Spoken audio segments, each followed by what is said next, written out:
Փոխգնդապետ Ալեքսան Առաքելյանի կինը առանձնահատուկ խնամքով է զգեստապահարանից հանում ամուսնու զինվորական համազգեստը։ Պատմում է, այս հարցում Ալիկը շատ խստապահանջ էր։ Մի անգամ, երբ զինվորական ոգով դաստիարակված 8-ամյա աղջիկը ցանկացել է հագնել հոր համազգեստը, փոխգնդապետ հայրը հանդիմանել է, թե այդ ուսադիրները պետք է վաստակել։ Աստղիկը, ով մեր այցի ժամանակ դպրոցում էր, որոշել է, հոր գործը շարունակելու է եւ արդեն իր վաստակած համազգեստով ու ուսադիրներով լուծելու է հոր վրեժը։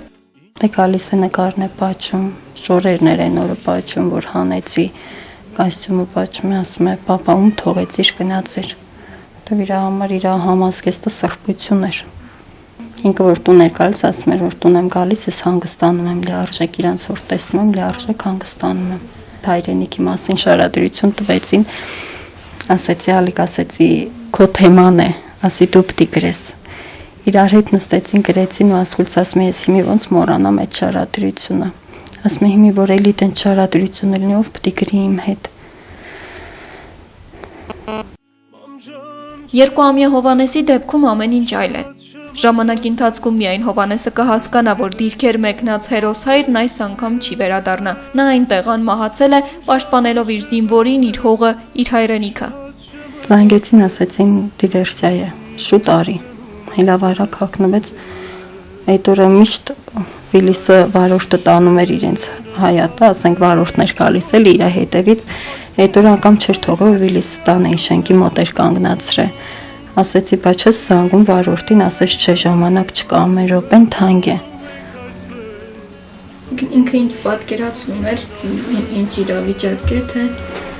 ասեց մտան ես իմ, ասեց քանի հոգու կյանք կերան գնացին, չէր պատկերացնում, բայց ինքը գիշերվանից էր անհանգիստ, ասում էր սիրտս վատ բան է վկայում, շատ անհանգիստ եմ։ Ապրիլի 1-ին լույս 2-ի գիշերը նախորդ օրը դիրքերից իջած փոխգնդապետ Առաքելյանը զանգով տեղեկանալով, որ ադրբեջանական դիվերսիոն խումբ է ներթափանցել Լեռնային Ղարաբաղի Հանրապետության տարածք, եւս 4 զինակիցների հետ շտապում է սահման օգնության։ Մինչև դիրքեր հասնել, սակայն չի հաջողվում, տարածքն արդեն շրջափակված է լինում թշնամու կողմից։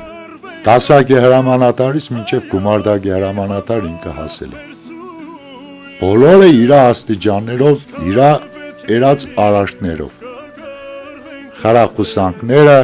պաշտոնը, մեդալները, բոլորը, ինքը զինվորի կողքն էր կայնած։ Խիստ էր, չափից ահավոր ինքը խիստ էր, ալի կսեր մեկ չեմ, այ հերս կսեր, սիք Երևան քաղաքի մեջը ծառայություն չէ, սիք պոստ է, հերոպե դերեխում վադանք կսպարվի, ես կսեր ծնողին ինչ պատասխան տամ, ու ինքը միշտ առաջինն էր։ Կսեր, այդ ամեն ինչը թողին վրես եղնի, երեխուն զինվորին բան չեղնի, ինքը փախնող չէր։ Ես փորձանքն էլ որ եղավ, ես պատերազմն էլ որ եղավ, ինքը չփախավ, ինքը ուզենար կփախներ։ Եթե վիավոր էր, ինքը կրնար փախներ, բայց չփախավ, գնաց ավելի առաջ, մարդի գնաց ինքը։ Դեղ դիվիզիայի զամպալիտը կա գնդապետ Ավետիսյան Դավիթ, որ եկավ արդեն թետևագիորեն սա, որ ալիքը չկա, սավ ինքը մարդական խաչ սավ աշճանի սավ տղա է,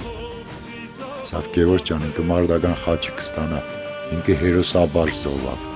սավ նգարներ ունենք, որ ալիքի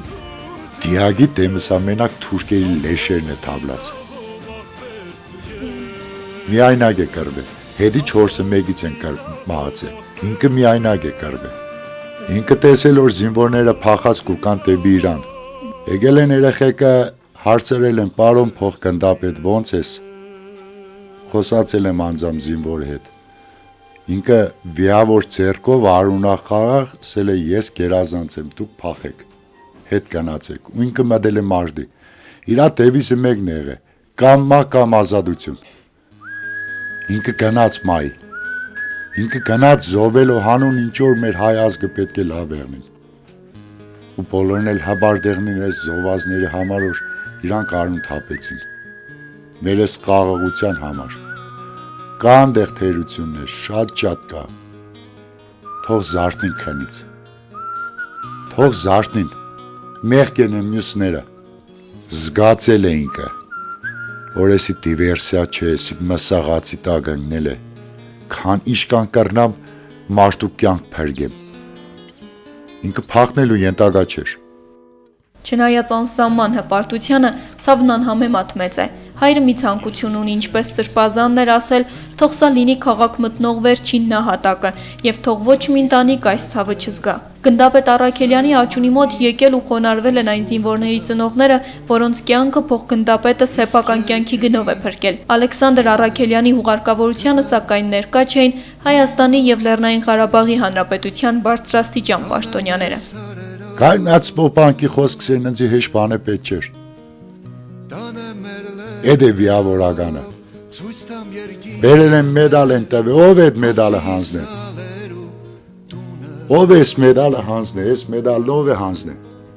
Ես ծնողն եմ, ես չիմանամ, միայն անուն ազգանուն կասեն հրաման կարտան։ Ինքը արժանի չէր արարության մեդալ, ինքը մարդական խաչ էր արժանի։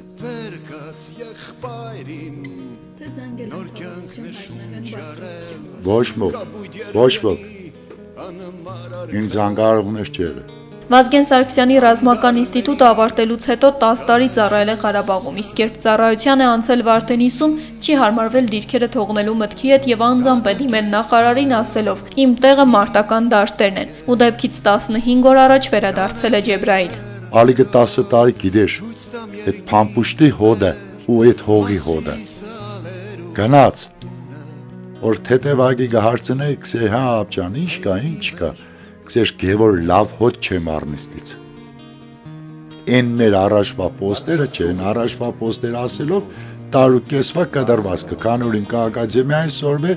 դրանից մի քանիս ամիս էլ աշխատել է ծառայել է երկրորդ կորպուսում մարդական ծառայության պետ։ Այդ կդրվածքով կսեր են առաջվա պոստը չէ, ծեր եսպրի կարգ ու կանոն տնը։ Զինվորականի ընտանիքում մեծացած Առաքելյանը գիտակցել է սահմանին ծառայելու ամբողջ վտանգը։ Կինը մերին պատմում է. «Ալիկը հաճախ է կրկնել, թե երբ ես դիրքեր եմ գնում, պետք է պատրաստ լինեք, որ կարող է եւ չվերադառնամ»։ Իրա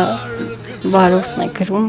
առաջվա վարորդ էլի, ինքը շատ էր սիրում իր զինվորներին, մանավանդ վարորդներն, ասում եմ իմ տղաներն են։ Ասում եմ միշտ ասում են ինձ էլ էր ասում, որ ես հերոս պետք է դառնամ։ Ասում եմ, որ խոսում է վրեն, ասում է, ինչի թե պետք հերոս, ասում էր, դու ազգի դավաճան ես, դու չես հասկանում, ինչ ես ասում։ Ու միշտ վարորդին էլ ասել, երբ տեսար, որ ինձ խփում են, դու կփախնես, չմնաս, դու կգնաս քասնես քո ընտանիքին, դու քո կյանքը կփրկես։ Այդպես էլ էս անգամ էլի սաղի կյանքը փրկեց, մենակ իր մասին չմտածեց։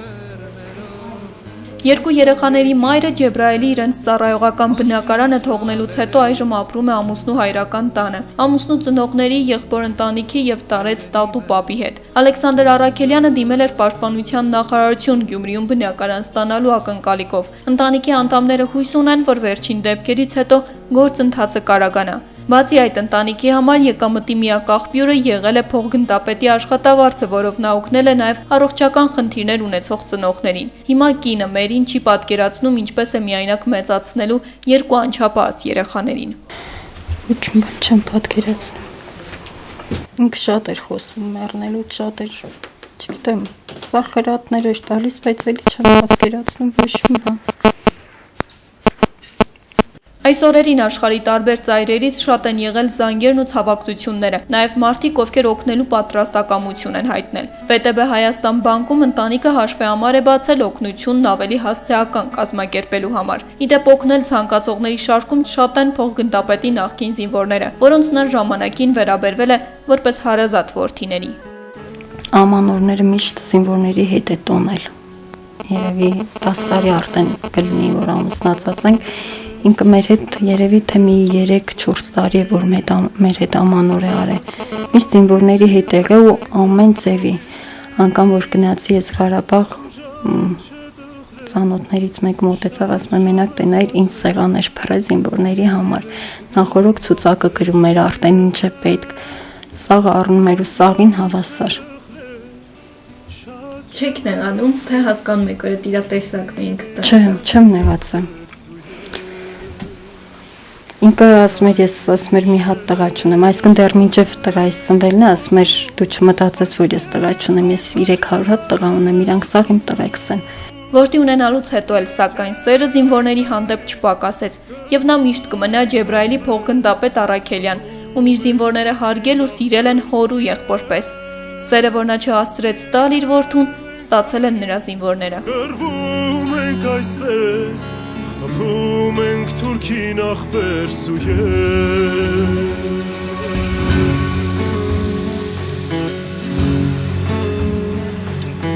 Երբ լուսապացին թուրքը լերներ սողում, մեր զիլ հարվածից աշխարհն է թնդում, ինչքան պետք լինի կգրվենք այսպես հայ ազգի համար։